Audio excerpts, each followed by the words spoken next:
You think to give your life to Jesus. You are suffering. You are tying, they call this bed sheet. You are tying bed sheet. You are frustrated. But sometimes if you are not grounded, you become discouraged. And sometimes some devotees also leave the movement. So it's not easy. So the people in the material world, they are doing very hard labor, working very hard. But the devotees also are they are also working very hard. But the difference is the consciousness. Why are you working very hard? Who are you working for? We are working for Krishna. And Krishna personally told us, gave a specific instruction. Yat karosi, yat ajnansi, yat juhosi, yat. Yat tapasyasi, mat kubushwa, tad whatever you do, whatever you eat, whatever you offer, whatever you give away, it should be done as an offering unto me. So once Srila Prabhupada was speaking to an audience, in the devotees in that audience, they became disturbed. Srila Prabhupada, the process you are giving is very difficult. We should work to maintain the body. We should do this. We should do that. Prabhupada said, never say you should not work. You can work, but work in Krishna consciousness. Work for Krishna. You work for yourself, you incur whatever karma that comes with it. Anyway, coming back to what we are discussing, the topic for the day. So Yashoda Mai, she's working really very hard. Sweat is coming. She's churning very hard because she wants to nurture her child. She wants to nurture her child personally. Yashoda Mai, she had so many maid servants, people who are ready to serve her. She doesn't have to call. There are so many people online to render service, but she said, no, for my own son, Krishna, I will churn the butter myself. So she's churning very nicely, to the point that the flowers that were properly, nicely arranged in her head, they were falling on the ground. And of course, I have heard from His Holiness Srila Raghunath Swami Maharaja, he mentioned that the flowers were falling down because at the point they felt, but the Yashoda is working so hard. We are just here, idle. We are doing nothing. No, we are just doing nothing. So it's better to jump down and partake in this beautiful pastime. We should do some service. So Maharaj explained this way. So the flowers, they came down to render service. So what this also means is that if your devotional service becomes so intense, when your devotional service becomes condensed, it will touch others to begin to engage in devotional service. This is the reason why Srila Prabhupada created an ashram, to bring us together such that even those who are weak, those who are lazy, when they see others who are doing very nicely, they will be encouraged also to perform devotional service very nicely. This is the potency of collective devotional service. So we see others, then we do. In the material world, it is explained that when a woman is pregnant, even up to the 9th month, milk will not come from her breast. There is no milk. The moment she gives birth and the baby is crying, the general belief is that the baby is hungry. The baby has to eat. So with intense affection, the mother wants to nurture the child, want to feed the child. There is a neuron in the brain. Immediately it will send message and milk will start coming. So the Matajis, they understand this very well. So this is exactly what is happening to Yashoda Mai. Her intense desire is to nurture her son. And immediately milk from the breast start dripping. Women who do hard labor, everywhere all over the world, you have women who also do very hard labor. Sometimes they have kids, and they may keep the child somewhere to engage in some work. And as they are working at a point, their mind will immediately go to the child. My child must be hungry. Immediately, there is a reaction in the breast. Matajis can testify to this. It is scientifically proven. Immediately, it becomes heavy. And immediately she sees the child. Before she carried the child and put on the laps, milk starts dropping. The level of affection that the mothers have for the children. So Mother Yashoda, Prabhupada is telling in the purport that our Mataji should do like Mata Yashoda. intense devotion. Although sometimes we may be thinking also this is for Mataji's only. But our real identity also, we are all Mataji's. So it's not just for the Mataji's now, it's for all of us. We have to be so glued in devotional service that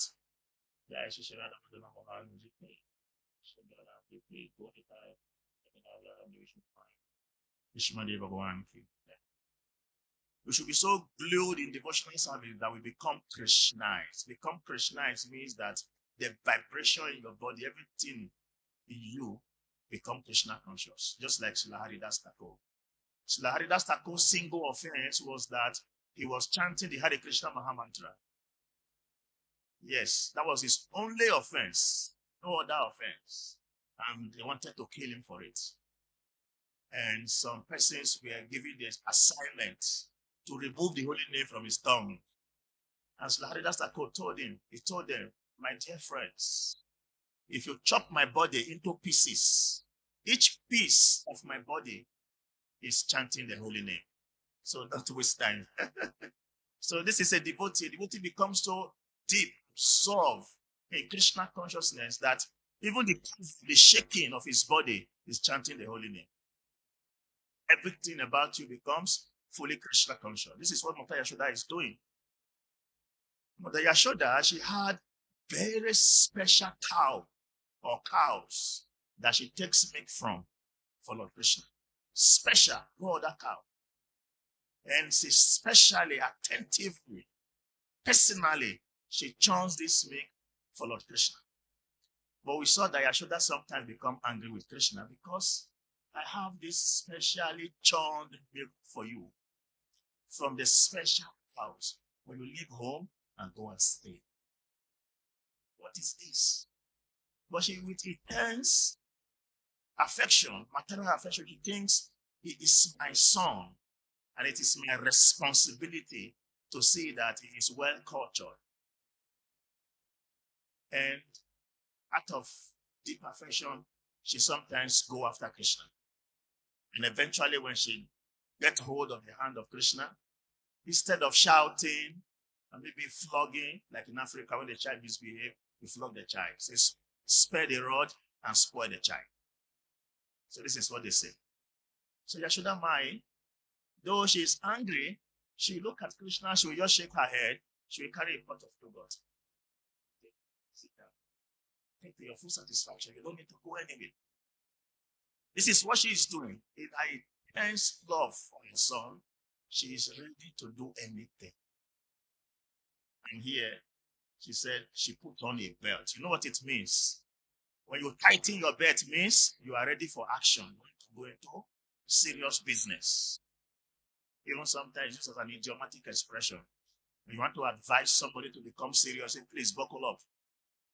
Tighten your belt. So Mother Yashoda, tighten, buckle up, tighten her belt so that she go into devotional service.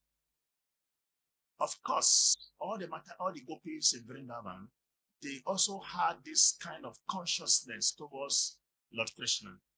And their mindsets, sometimes we see that Krishna goes about stealing yogurt or stealing butter, and Mata Yashoda is disturbed. So much of this in my house. So why is this boy stealing? She is not knowing what is going on. The gopis, they are churning their butter only with one desire in mind. They are praying fervently in their heart that Krishna comes to steal it.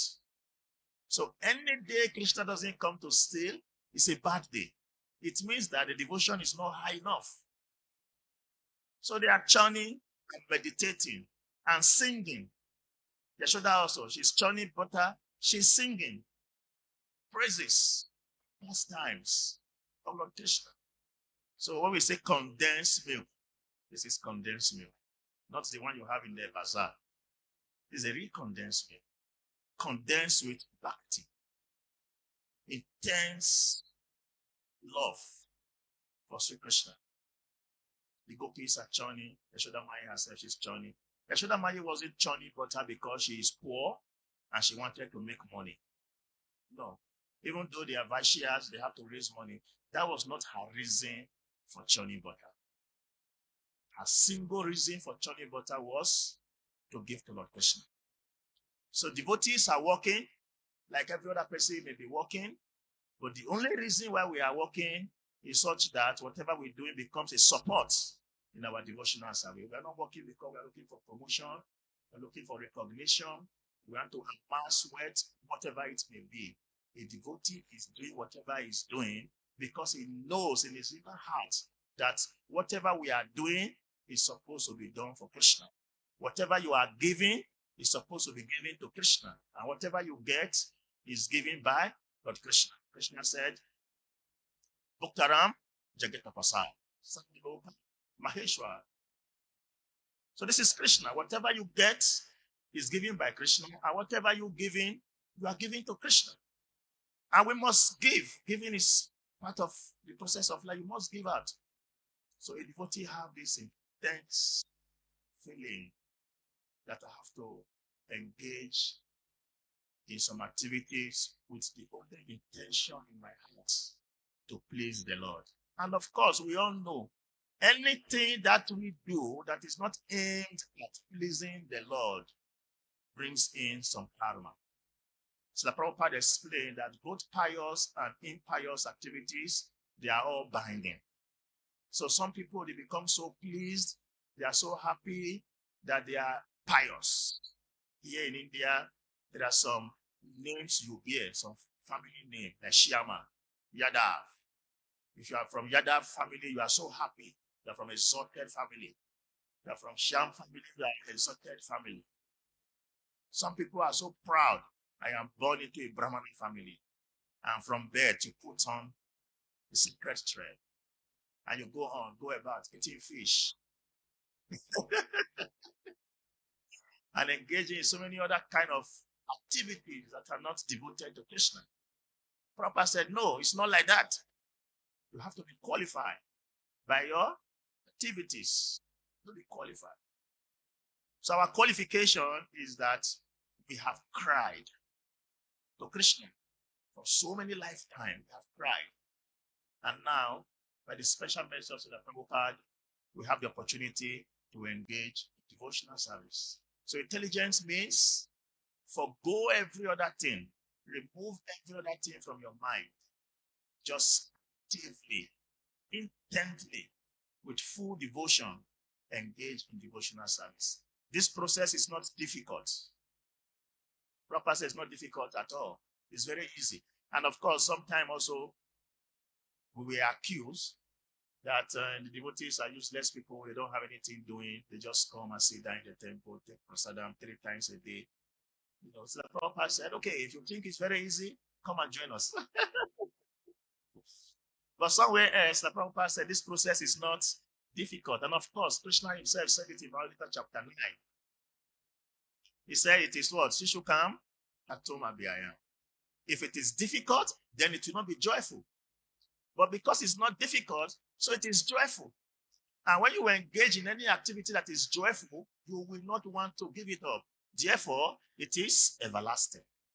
Everlastingly, we engage, we involve ourselves in this process. We are not Christians, we are not Muslims, we are not Christians as we may be called. What we are doing here is, what do we call it? Sanatan Dharma. Our honor duty is loving devotional service to Krishna. What we are doing with intense love, intense devotion. And the purpose will establish the different kind of relationship. You have to choose, because anything that you do, that there are some options, it becomes easy. When there is no option, it becomes difficult. So there are options. You can relate with Lord Krishna as a friend. You can take Krishna to be your own son. You can take Krishna as your lover. There are options. But any of the options you choose, one thing is common in them all, and that is devotion. And when there is devotion, nothing becomes too small and nothing is too big. That is why Bhagavad Krishna himself said, to help us to understand, he said, Patram Pushpam Kalam Toya. Yome Bhakti Shati. Water is very little. Sometimes you don't have to buy water. You go to the streets of India, you see water everywhere. Leaf, vegetables, fruit. These are available everywhere. Anybody can get. Krishna said, once there is bhakti, there is devotion attached, I will take it, I will accept it. So the process is very easy. So we have to belong somewhere. You have to have personal relationship with the Lord. As we have collective devotional service, we have in our hearts individual rasa with the Lord. I've seen a situation where a devotee embraces personal family deity, personal relationship. We have seen devotee who take spoon and feed the deity. I want him to eat. They take spoon and they feed the Lord. Out of pure love, this is going on. They are doing all this. So Yashoda Mai, out of pure love, maternal affection, she's churning the butter very nicely, and she's working very hard. Her whole body is shaking. You know what that means? That the whole body is shaking. It means that the work is very intense. But she's not giving up. She's doing it with the mind that, yes, I want to take care of my son. I have to do whatever it takes to nurture my son. And there are so many instances where, out of affection, she forgot that Lord Krishna was the Supreme Personality of Godhead. Lord Krishna showed her the universal form. She said, no, it's a dream. No. He's my son. That was supposed to give her the understanding that Krishna is not just a child. Krishna is the Supreme Personality of Godhead. But she said, no, he's my son. That's only what she's after. She just wants to know that Krishna is her son. And she wants to relate to Lord Krishna in that way.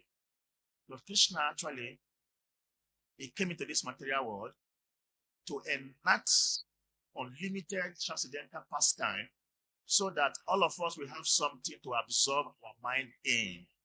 Krishna said in Bhagavad Gita, Mama na baba mad bhakto, mad yaji, mam na mamskuru. Mama wasi asiyukwa, mara mad parayana. If Krishna did not enact pastimes such as this, making his mother to churn body and all other wonderful pastimes, what are we going to fix our minds on? Krishna said, fix your mind, engage your mind always in thinking of me. Become my devotee and worship me. Being completely absorbed in me, like Mother Yashoda. Complete absorption. And he gave an assurance. He said, surely you'll come to me. Surely. So Krishna came and had so much transcendental pastimes, not just himself. He carried every single person along, even the demons. This proper administration. One of the things people complain the most about in leadership, I don't know about this place, but where we are coming from is that, oh, we are not carried along. They are just doing their own thing. We don't know what is happening. But Krishna did what? Krishna carried everyone along, including the demons, children, middle age, elderly. Every single person was drawn into this ecstasy of love. Every single person. Every single person was drawn into this supreme ecstasy. Different people have to serve in different ways. And in their serving, they were putting in their best. Kamsa put in his very best to destroy Krishna. There was nothing he didn't do. In a dramatic expression, he said, no stone was left unturned. He did everything, sent different demons. Those in human form, those in the animal body, different demons. He sent in cloud, so many things, different things he did. But Krishna is taking it as service. Some demons have to engage in wrestling, fighting the Lord, and they are putting in their beliefs. That was not fully resolved to put in his best in fighting Krishna. Everything they put in, even though their mindset was, we'll be killing. But it was service for the Lord. Krishna, sometimes in the material world, We want to do some sporty activities. We want to do exercise. Sometimes we have to do exercise with some other people. So Krishna also wanted to do some exercise, want to do some. So he needed some people to be with him. So different personalities, different persons, they have to act in different ways. But at the end of the day, Krishna was pleased.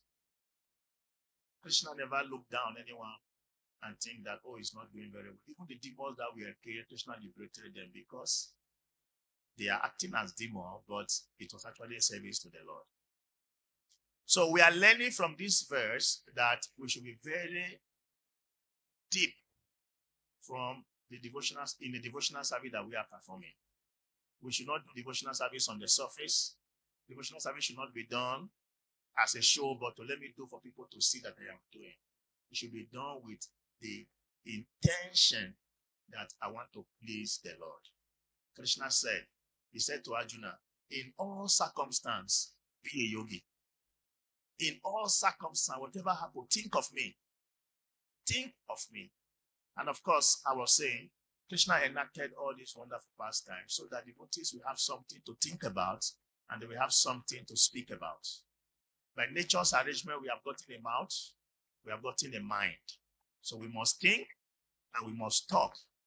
And therefore, Krishna enacted all these wonderful activities so that we have something to think and something to say.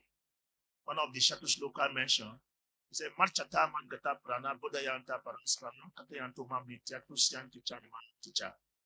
The thought of the devotees dwells on Lord Krishna. They derive great satisfaction and bliss from always enlightening one another and conversing about Krishna. So if Krishna didn't come to this material world and enact all these wonderful pastimes, we will not have something to think. We will not have something to discuss. We will not have Yashoda Mai's character to meditate upon. All these wonderful examples will not be there. So Krishna didn't come because he wanted to kill demons. He came because he wanted to increase the ananda, the bliss. He wanted to increase the bliss and to expand the ocean of bliss. He wanted to excavate the ocean of bliss so that we can have enough space to swim nicely and be happy. And this is what Srila Prabhupada has given to all of us. Srila Prabhupada very diligently, very carefully put all this together in a very sweet tone. Srila Prabhupada is the Shukadev for this era. When the fruit is ripe and is touched by the lips of Sukha, of the bird, it becomes sweeter, that taste. So Shukadev Goswami, he touched the sweet ripening fruit of the Bhagavatam with his beak by narrating very nicely. He added some taste. When Srila Prabhupada touched it, more taste. So what we are giving, what we have, is not something good. It's not something better, but the best. It is what we have been given. The intelligent means that when the best touch your hand, you take it, and you wouldn't want to drop it for any reason. So Mother Yashoda, she was consciously thinking of Krishna. If Krishna is not within her sight for a moment, she'll be in anxiety.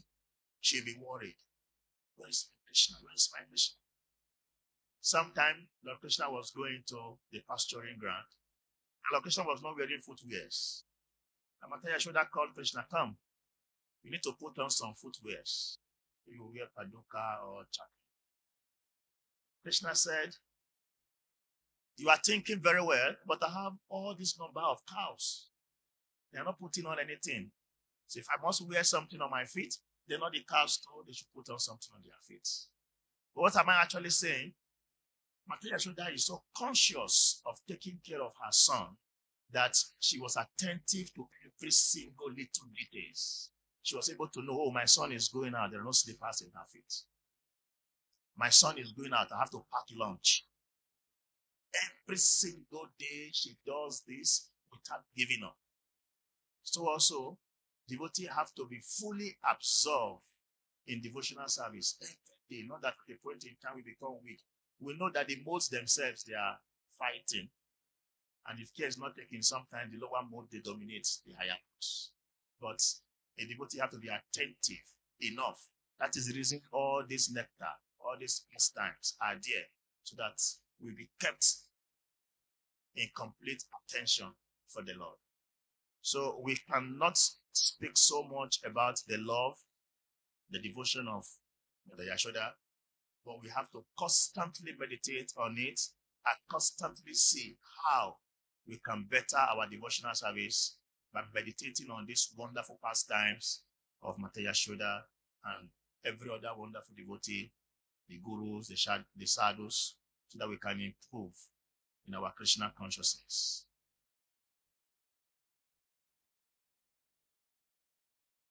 And in the ending of the purpose, the Prabhupada gave us his words. He said, one should take advantage of the full description provided here by thinking of Mother Yashoda in maternal affection for Krishna. Hare Krishna. Hare Krishna. If somebody wants to expand the ocean, then you can make some comments. Thank you very much.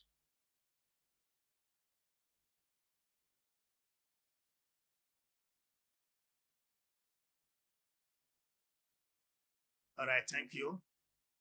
I also want to use this opportunity to appreciate specifically His Holiness Srila Charu Swami Guru Maharaj for all the wonderful energies he left in this place, which is nourishing all of you. And for the period of time I've been here, I want to say from the innermost part of my heart that I've been fully nourished. I feel like I'm in Vaikuntha. And I want to thank all of you also for tolerating an insignificant person like me in your midst. I've been here for the past 1 month now. The GPC College residential finished since 20th of January, but I've been here because I have a lot of assignments, and I felt, let me stay in one place and then concentrate and finish these assignments. So I'll be leaving in a few days' time. I'll be leaving on Wednesday, on the 13th of this month. So I want to thank all of you. I want to thank the management of Iskcon Ujjain and every other wonderful devotee, every single devotee in this temple, for your love, for your care, for your devotion, dedication, and for all the encouragement I have gotten from all of you. And I pray and I believe that by the time I get back to where I'm coming from, I'll be a better person. Hare Krishna. Thank you so much. So what time? Anything? So what time? Hey! Jai. His Grace Raghunath Prabhu ki, Sri Prabhupada ki. So we express our gratitude to His Grace Raghunath Prabhu by one time chanting Hare Krishna mantra. Hare Krishna, Hare Krishna, Krishna Krishna, Hare Hare, Hare Rama, Hare Rama, Hare Hare. Hare Krishna. Nanda Koti Gaur Bhakta ki. Okay.